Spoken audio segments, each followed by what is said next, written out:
Everybody, the hour being after 7 o'clock, I'd like to call the Tuesday, June 8th, 2021 Walpole School Building Committee meeting to order. And I'd like to read the statement if I could first. Per Governor Baker's order suspending certain provisions of the open meeting law, the public will not be allowed to physically access the school building committee meeting. Members of the public will be able to view this meeting on Walpole Media Cable Access. The school building committee reserves the right to implement additional remote participation procedures and will notify the public of these procedures as soon as practicable. Citizens with a question or comment should email mortali@walpole.k12.ma.us. Thank you. And with that, I believe I will turn it over to Mr. Jarvis. Yep. Thanks, Mark. Good evening, everyone. So update on schematic design tonight. We'll try to have a quick, so you want to go back to the agenda real quick? We'll have should be a fairly quick meeting. Couple of administrative items. We'll have a recap on the community forum that was held last week, and then an update on the schematic design progress. Chris Blesson from TAP A is here. I think Charlie Hayes also on. We'll talk through some of the things that they're currently working on as they get ready for submission at the beginning of July. Also recap where we are with cost estimating. Those are due in this week. And also kind of an update or a precursor to the next steps, where we are, what happens once we make that schematic design submission in July, and then also review the work plan of the next few meetings. There's going to be a lot of information in the next few meetings that we need to get through, and also vote to submit the schematic design package like we've done with the previous two packages. So we just want everyone to be aware of what we will be covering, when information will be becoming available, and kind of the timeline that we need to turn that around on. It will be somewhat quick, but I want to give enough heads up so people can adjust accordingly. And with that, we will get going. So first item up is approval of the minutes from the last meeting. I believe it was the May 18th meeting, if I'm not mistaken. And I can bring those up if anyone has questions. Just to keep it formal, if anybody has any questions, we can ask, and or I will take a motion to approve the minutes. I have a question. Yes, Ms. Lawson. Did you take attendance? Did I take attendance? Thank you. No, you did it. What do you mean by take attendance? Shouldn't there be a record of who's on this meeting? Who's at this meeting? Well, I didn't call the roll. No, I haven't done that in the past. No, but yeah. I believe everyone on my list is present, with the exception of Mr. Salvatore, who's no longer on the committee, and Charlie Hay, who has joined us, who is typically not on the list. Okay, I just wanted to be sure that we. Okay, very good. No, that's a good point. Yeah, we usually document that in the minutes. Yeah. Typically, that would be documented in the next minutes anyway. I think Mary Correct. would capture that, but good point. Thank you. Mark, I'll make a motion to approve the minutes of May 18th. All right, very good. I have a motion from Mr. Do I have a second? Second. Second from Ms. Gaositz. Let me call the roll, please. Mr. Friscia. Yes. Ms. Lawson. Yes. Ms. Gallivan. Yes. Ms. Gaositz. Yes. Dr. Goff. Yes. Mr. Anderson. Mr. Anderson. We'll get back to you. Mr. Conroy. Yes. Mr. Jeffrey Fisher. Yes. Mr. Jack Fisher. Abstain. Mr. Connor. Yes. Mr. Hahn. Abstain. Mr. Senek. Yes. Ms. Santiago Taylor. Yes. And I vote yes. And back to Mr. Anderson. Mr. Anderson, are you there? Yes. Very good. Thank you. It is a vote. So our next order of business would be review and approve the vendor invoice package. Again, Mr. Jarvis, if you want to give us an overview. You want me to take them through this real quick? Or? Sure. So we have the typical invoices from Compass and TAP A. The Compass invoice is in the amount of $16,936.75. The TAP A invoice is in the amount of $59,125 for a total of $76,061.75. We didn't have any new commitments or budget transfers which would have triggered budget revision requests from the MSBA. We also have two pending reimbursement requests that I received from the district, so I will get those to Mary to get submitted. Total project budget hasn't changed since last month. We still have to commit and spend $271,625. So we're running on budget, $1 million to complete the feasibility study. This is the amount that we still did. Tony, you're kind of going in and out a little bit, unless that's just me. Yeah, so basically we're on budget. The amount that we have committed is $1,228,375. Again, we have available to spend for feasibility $271,000. This is a recap of what we've collected in reimbursements to date from the MSBA. These shown in yellow are ones pending to submit. And as we spoke about at the last meeting, reimbursement rate is tracking exactly to the second decimal place at 48.68 for reimbursement. So with a motion to approve Compass Invoice 82-16, tapping Invoice 210501, the combined amount of $76,061.75.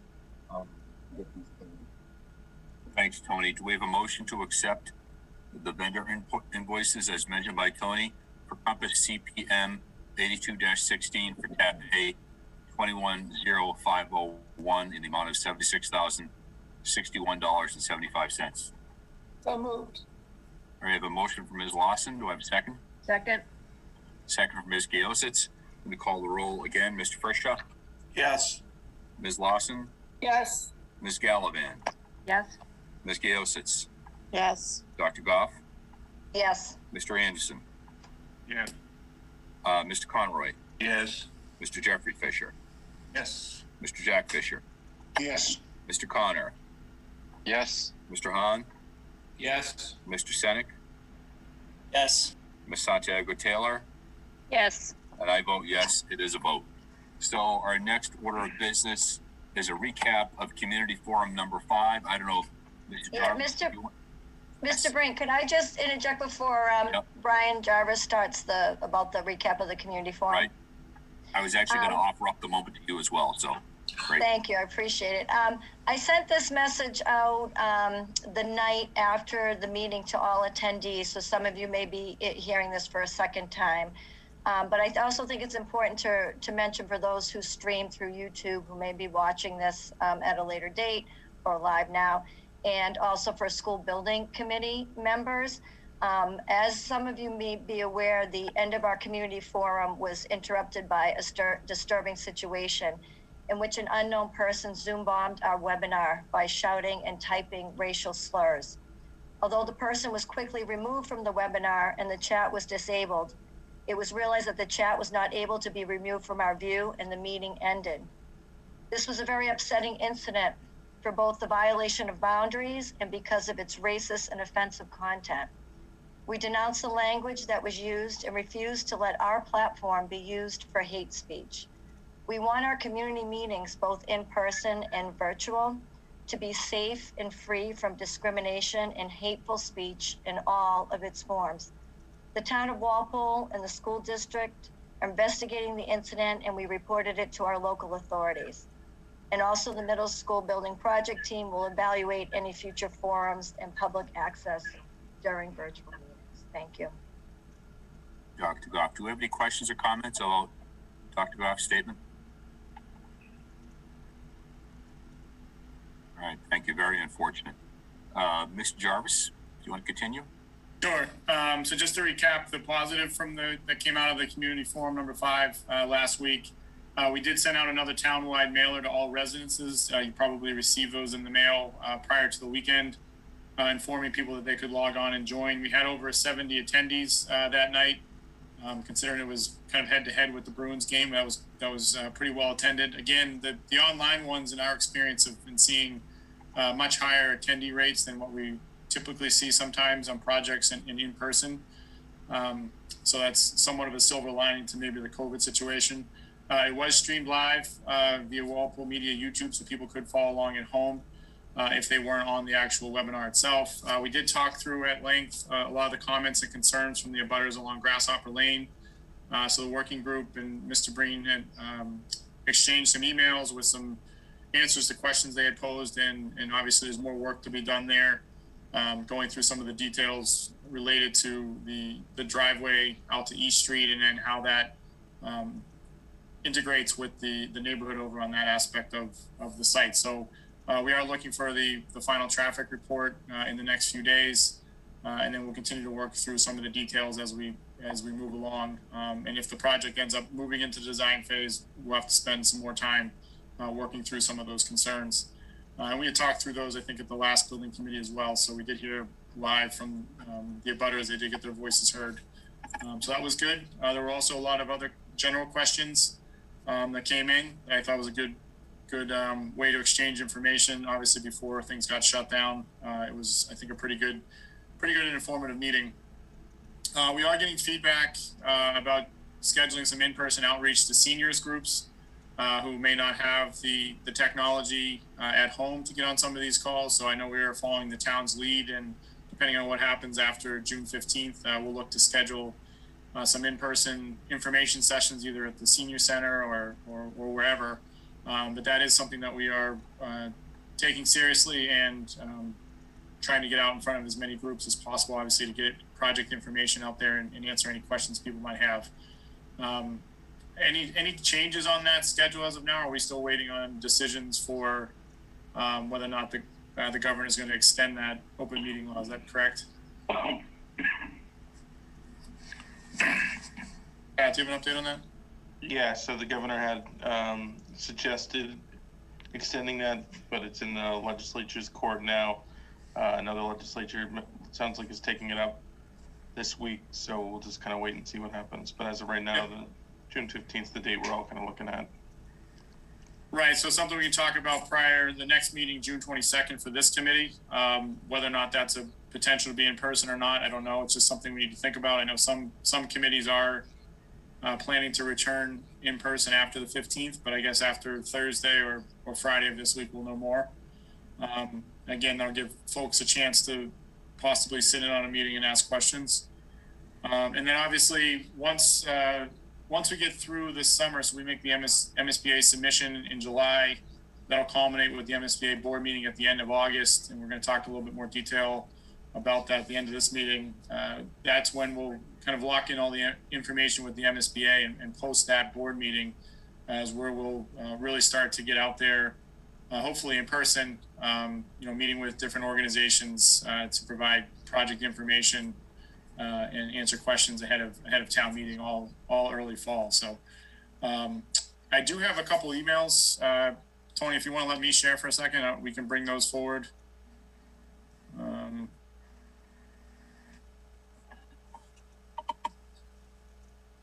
So currently the way it's set up is per the open meeting law, folks that can't attend this meeting send questions into Mary.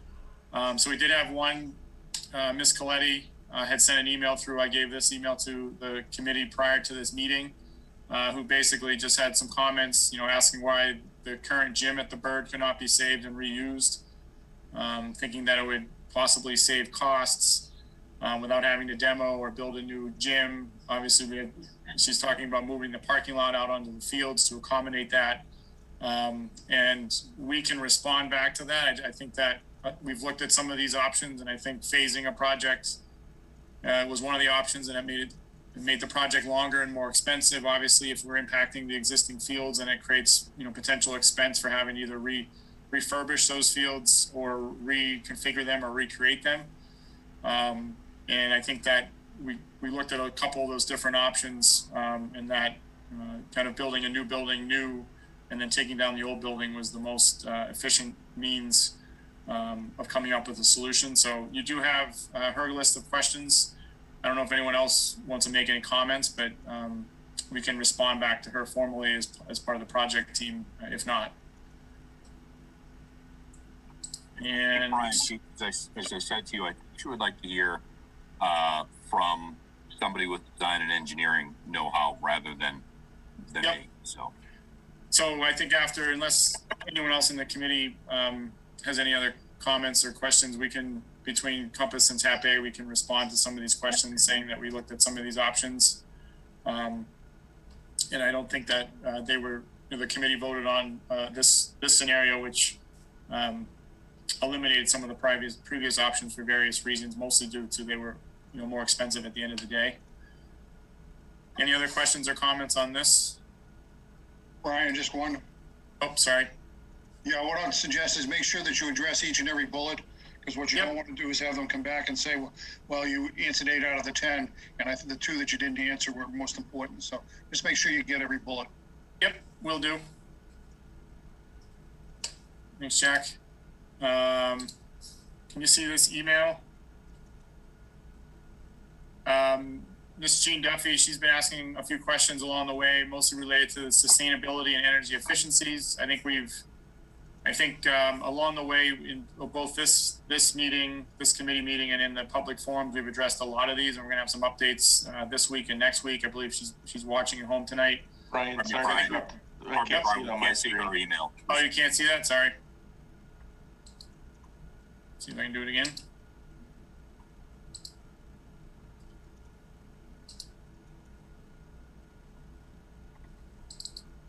Can you see that one? Yep. So she had questions, comments, and I think we've talked through some of this, and we'll talk through more of this in the coming meetings. Questions. One of the seminars that was out there from Eversource and the MSBA, Medfield Elementary School, was an example, and it's one of our projects as well. And they had done a cost-benefit analysis of some of the sustainability and energy efficiency features. I think we're in that process now, so we're answering that question. Obviously, the analysis that Medfield did is not necessarily the same as what Walpole might experience. So Chris is going to give an update that we're doing a specific one for this particular solution. I think we're looking at both paths right now. The baseline that the committee approved was the MSBA's energy efficiency path, which leads to that 2 additional incentive points, and then net zero ready is something that TAP A and their team is modeling now. If there's an uptick from MSBA plus two points, and obviously net zero energy building would be another path. The EUIs we had talked about, which is energy usage intensity, kind of measuring the energy efficiency of a building. In a previous response, we had said we've seen buildings currently being constructed, school buildings being constructed in the mid-20s. A lot of the examples that Eversource, including the Medfield School and the Westwood Elementary School, are seeing or projecting EUIs in the mid-25 to 29 range. I think our first crack at it showed something around 31, so I think we're in the ballpark. So I don't think anything's really changed. It's just the way it was stated. She also mentioned other incentives such as Eversource and Mass Saves, and we're currently working with the Eversource Mass Save program now. The district signed up with the help of Eversource. We'll talk through that a little bit in a minute, and to go through their program and to do the modeling and come up with all the data to kind of decide what is the best path forward for Walpole. She did. Yep, good. I'm sorry to interrupt you, but on item 4, I just wanted to clarify that I think we were talking about the 31 in the context of another school next door. Karen, and, yep. Not necessarily related to this building, so we don't have the official sort of starting point EUI for this building. And since that discussion of the 31, for Sharon actually did their final report and it came out to 29. So I think you saying that we're in the ballpark is the right statement at this point, and we should have more information by the end of this week. Okay. She also asked about a gas generator versus trying to reduce carbon and go with solar or supplemented by batteries. I'm not familiar with that. We haven't done one of those on a project. I mean, I think that's something that could be explored if the town so chooses. Passive building. I think we have a lot of passive building qualities in this building already. And Chris, I don't know if you can add more detail to that, but I think we're somewhat incorporating some of those standards already. Yes, or in as much as you can on this building, but passive goes pretty far in other ways like water and ventilation and things like that, and we have not yet looked at those, but those will be part of those potential strategies that come about with that Eversource process. And then the last question about hiring the energy consultant using Eversource incentive. So the district, we did sign up for that. So Eversource is paying 50% of those modeling costs. So that's Chris's update will be tonight. So I think we've addressed almost all of those. We did have one more set of questions. Also, Ms. Duffy sent those tonight ahead of this meeting. So net zero. So we are looking at different modeling options. We are doing modeling of this solution to come up with potential options and more information for the committee and the town to move forward with. And then we are looking at life cycle costs and over, I think, probably a 30-year period, both taking into consideration potential energy savings, energy cost savings, and also any incentives that might come out of doing those particular solutions. And then I think big picture, other than just operational savings, obviously the committee and the town and the district will need to weigh some of the other potential other benefits of some of these systems, whether that's, just using renewable energy, that could be a decision down the road, but I think there's different avenues and different benefits that could come out of these particular systems. But again, they all have to kind of fit into the scope of the project and the budget of the project. So I think we'll have more information in the coming weeks and can dig into that a little bit deeper. And there might have been one other question. Oh, we got that one. No, I think we're good. It was the two of those and Mrs. Coletti. So I will put the presentation back up. Everyone see that? Yeah. Yes. Okay. Brian, So we got to the VIP. Yeah, I think we're on to item number 6, the schematic design phase progress. And I don't know if are you up, Chris, or is that still you, Brian? I'll turn it over to Chris for sustainability design update. Okay.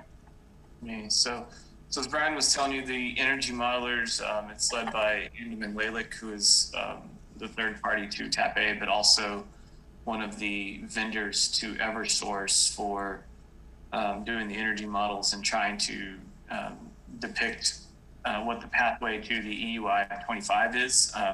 The 25 number is important because a lot of the work around getting the energy efficiency down and the energy use down as low as you can is really in response to trying to get buildings to a point where they're considered zero energy ready. And that means that they're using as little energy as possible and that you have a real chance of recovering all of that energy used by harvesting on site. So it's all an equation and conversation about site energy used. And so they're busy at work on that. I did touch base with them a couple times this week, and they think that they'll have some base models built by the end of the week. And we'll start to see some initial EUI status points or benchmarks based on the previous systems discussions that we had with this committee. And part of that process is just working through some of the hours of operation. So the building design is a big component, but I might argue just as large of a component is how the building is used. If you design the world's most energy effective building and you use it 24/7 nonstop, the EUI is not going to be so good for you because you're using it a lot, and that's what EUI stands for, energy use intensity. So we have to really get to a solid understanding of what the district projects the hours might be of this new building and how it might be used. We did that with the district, so I think we're in a pretty good place there. We talked about that VRF system at the previous meeting. We do still owe some cost analysis and the life cycle data that was requested, and that's what we're working on with these models. And all of that will be presented to you on or before the June 22nd meeting. And then once we get the models really honed in, we'll be able to study various strategies, maybe even throw in some of the passive strategies that Jean brought up in her emails. But the baseline has to be, the code compliant building, and that includes all of the stuff that is required by code for mechanical lighting, all of that, and then we can overlay or augment that with passive strategies once that's known. So is that it for this slide? No? Okay. And so as an update to the schematic design, we have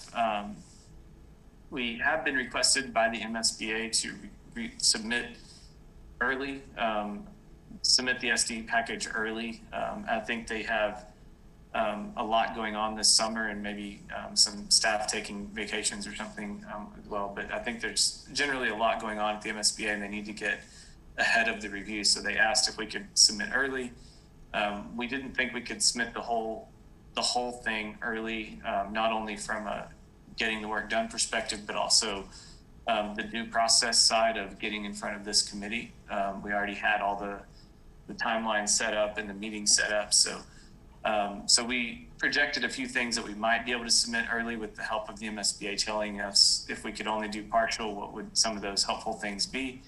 And so we now have a target to submit selected items early. And on the right, you see our table of contents, which is what we're kind of getting to today. I don't know, Brian, if you need to zoom in on that at all or not, but those are items that are in the schematic design package, just different tables of content, different items from the actual module of the MSBA. And you can see that what we're planning on submitting on June 23rd, which is the day after the next meeting, are the items that you see noted here. And so we're working diligently now to get all that done and submitted. And the big takeaway here is that, and I think it's over in the notes on the side, but the big takeaway here is that this committee will have a chance to review this. And our process here is maybe similar to other submissions that we had, which is we'll create a project folder on the Google Drive, and then that will allow the committee members to go in at your leisure and review the components. We're just kind of flagging it, telling you that we will be updating it frequently, if not daily, over the next week or 2 weeks. And so we're asking that the building committee just review the contents of that folder prior to the meeting on the 22nd, and just be ready to discuss and ask your questions if you have them. Because of the MSBA's request to submit the stuff early, we are planning on submitting it the next day, big majority items. But the parts that won't be in there, as you can see in the section 4, are the budget items, because you'll be getting that for the first time on the 22nd. And so you're really kind of just submitting the supporting stuff, and then the budget is the big conversation of what the price tag is, and that will, I think, wait till the July 6th meeting or July 7th meeting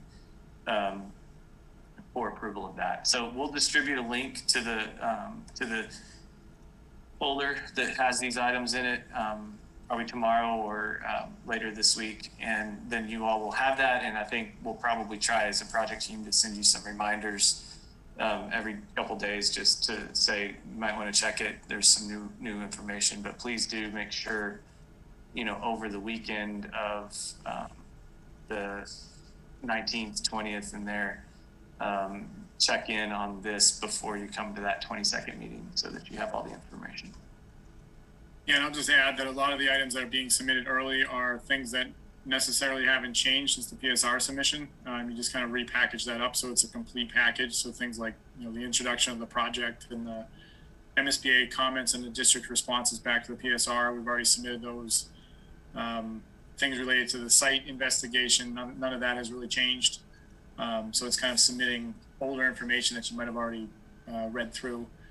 Included in there, though, in section 3 are the narratives, and I think we sent you a link last week or as part of the package for this meeting. Was a link to the narratives for all the systems, as well as the schematic design drawings that were sent to the estimators. So you have a chance to look through those if you have any questions or time, but those will be going in on the 23rd as well. And as Chris mentioned, we held out not submitting any budget or any type of those items just because we need to have a chance to review everything with the committee and go back and forth. So that's the plan. Chris, anything else on that? All right. I'm all set. Chris, Ryan, just a quick question. Yep. What you're submitting on the 23rd, you're not, from what I gather, you're not looking at as draft material. You're looking basically an early release of final material because you don't think it's going to change once you go ahead and finalize the budget. Is that a true statement? Yes. Yeah, the material it's submitting isn't affected by the budget, Jack. It's more the kind of background to the project, and a lot of the stuff that has been previously submitted, they just ask you to kind of send it again so they're not crisscross referencing between prior submittals. So yeah, there's nothing that will change after the 23rd of what's being submitted earlier. Okay, thank you. All right, so moving on. So just a reminder on cost estimating. So we're in the middle of that now. We expect to get those back this week. We did get, TAP-A did get the drawings out after the last meeting on May 19th on schedule to the 2 estimators. So they were working through some final questions today. We should see those estimates this week. We have we'll start reconciling, and then we have a kind of an all-day meeting on the 15th to go through those estimates, make sure that they're lining up apples to apples, and go through any questions or anything like that to kind of get a final reconciled estimate. The goal is then to get that reconciled estimate, updated total project budget, and all the financials related to the job in the package on June 18th, which is the end of the week prior to the meeting on the June 22nd. So our goal is to get all that together and out to you for review, and then we'll discuss that in detail on the 22nd. The goal being on the 22nd is to get to a point where we can endorse the total project budget for inclusion with that SD submission, which will be on July 7th. So it's not going on the early submission on the 23rd, but we're going to review it on the 22nd, and then looking for a final vote on the SD submission on July 1st, which is due to the MSBA on the 7th. So that's just a kind of review of where we're at, and we should have those numbers this week, and we'll start working on that.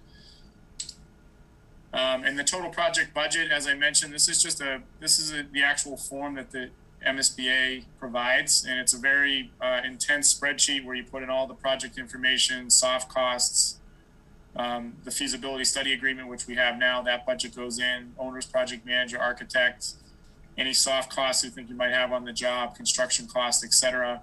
And the MSBA starts to calculate that. They have a bunch of formulas to the right that calculate total soft costs, total design costs, how does that work against their caps, how do the site costs come out of it, about a construction budget against their cap, what's eligible, what's ineligible. So we did a draft of this back at PSR. This is how we came up with the projected total project budget and the resulting town share.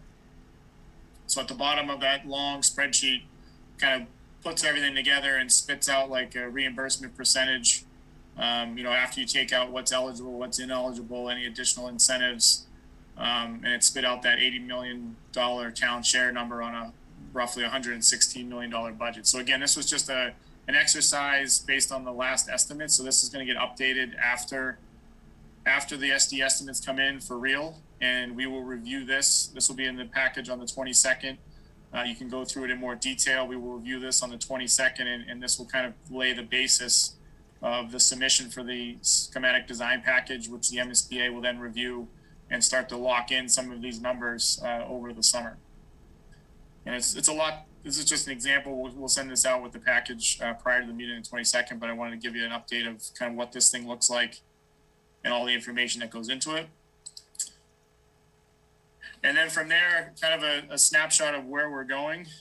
So the schematic design submission will go in on the 7th. And that schematic design submission is the basis for what forms the project scope, schedule, budget, and the estimated total facilities grant from the MSBA. So that is the key submission that the MSBA looks at extremely closely and comes up with what they're willing to commit as far as the reimbursement goes.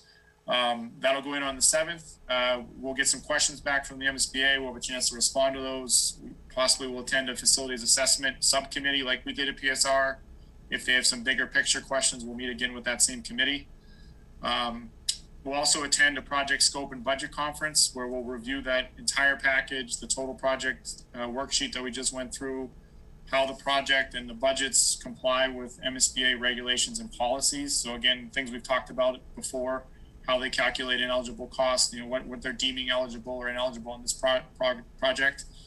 And then discuss an estimated basis for the total facilities grant. So that's basically what part of that project budget are they willing to agree with is eligible, and how does that create a facilities grant back to the town of Walpole? So what does that reimbursement amount look like?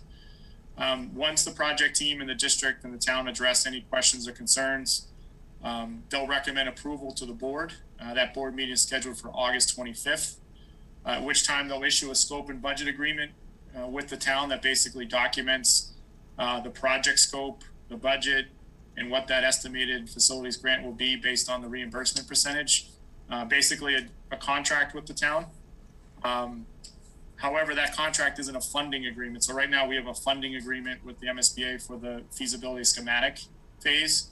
They'll issue a budget scope agreement, and then we'll basically, the board will approve that on the 25th, and that triggers that 120 days for the community, then for the town then to go get community authorization, the financial support, and then execute a project funding agreement, which is kind of the second part of the scope and budget agreement. So that's where town meeting and the ballot vote come into play. So the town will get a scope and budget agreement, kind of documenting the project. They'll get a draft funding agreement with all the reimbursement numbers in it.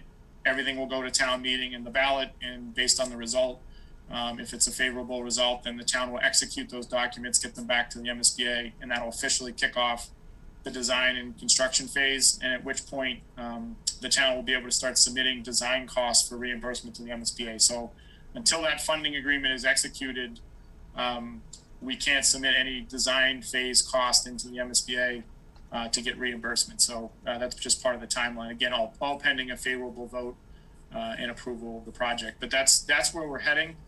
And we've been on this kind of accelerated schedule to get to that board meeting to line up with town meeting. So I think we're heading in the right direction, and we're on track for all of that. And just quickly, I'll wrap up and then we can take any questions. So just a reminder, this is what's going in the report. As Chris mentioned, a lot of these things we've already completed previous submissions, and we're just resubmitting them. We do have the updated schematic design drawings, obviously, that we're working on, the updated sustainability stuff that we're talking about. The room data sheets will be included in that, and that's really the blow up of each individual room. It's pretty interesting.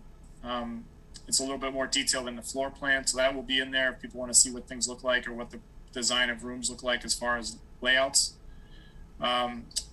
Construction estimates we're working on now, which will update that total project budget, and then we'll come up with what we think is going to be the maximum reimbursement percentage, and then we'll update the schedule accordingly. And we'll have that early submission on the 23rd, and then the full submission will be on July 7th. And just overall timeline, like we talked about, getting to town meeting and the vote. And just quickly, the work plan. So we are moving the sustainability update. We were thinking about that at the last meeting, but we're going to move that down to the 22nd. We went through the PFA template tonight, kind of that process of the project funding agreement. And then the big meetings, just so everyone understands, I mean, we do have a lot of information to present on the 22nd. We are looking to get through the budget on the 22nd to a point where the committee feels that they can move the budget forward or have small tweaks that we can come back on the 1st. But the goal is to leave the 22nd meeting ideally with the recommended projects. We are looking to go to the school committee and the select board the end of that week or the following week to get their endorsement of the project from this committee. And then we're looking to come back to this committee on July 1st. That was, I think, a date change from a while back.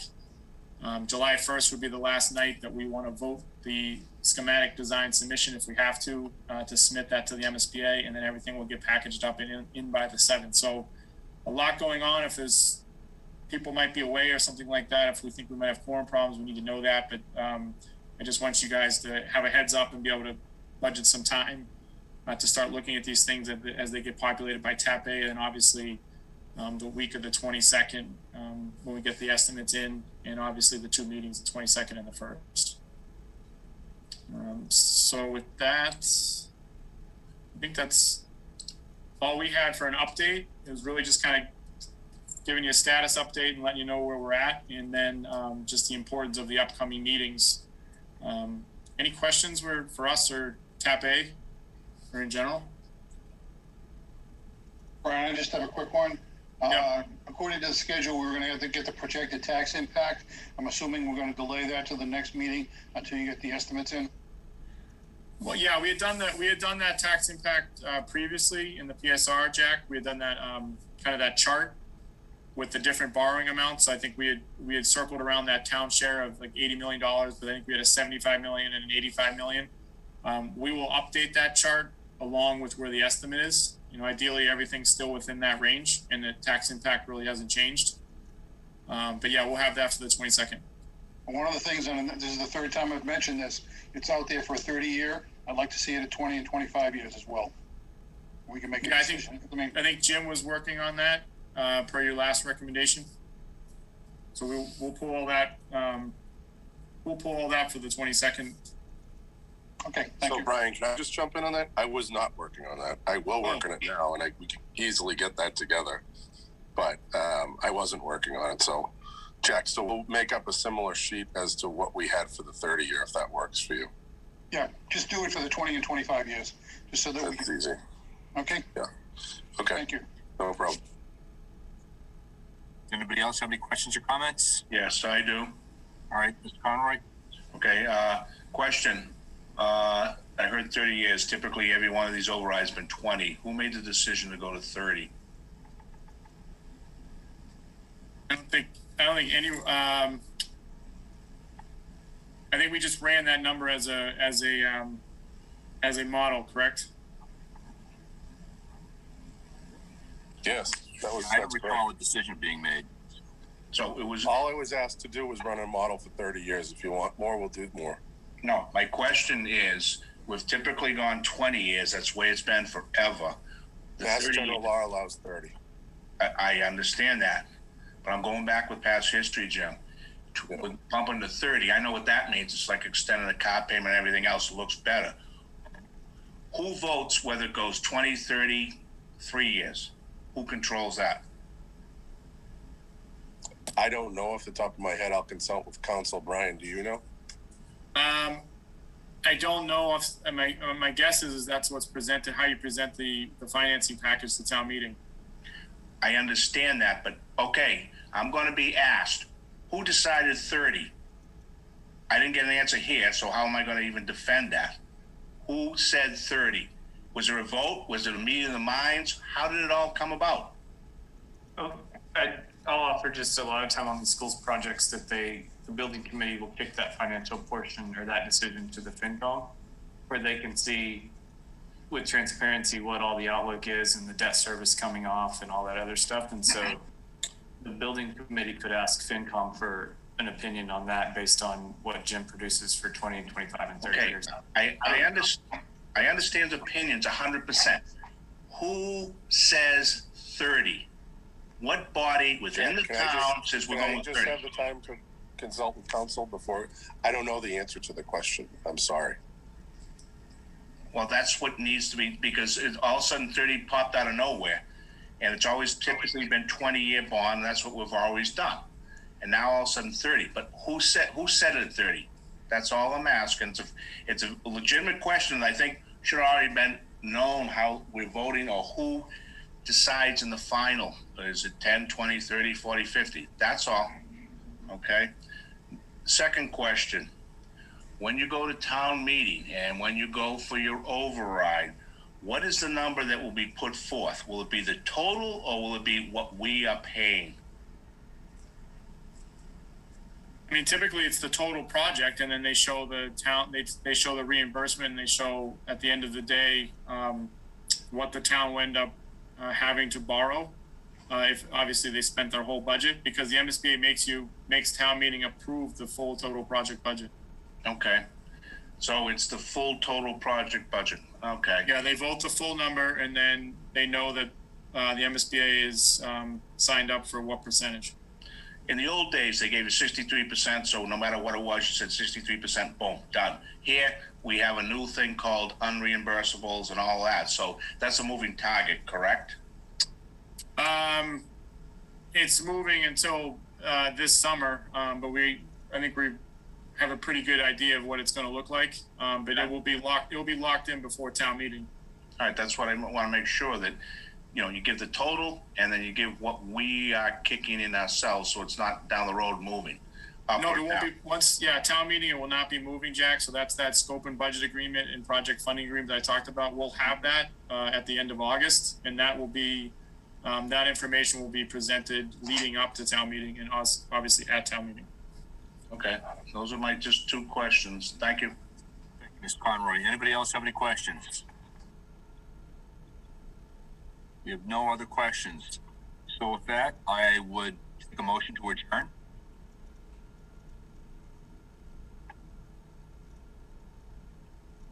We have a motion to adjourn.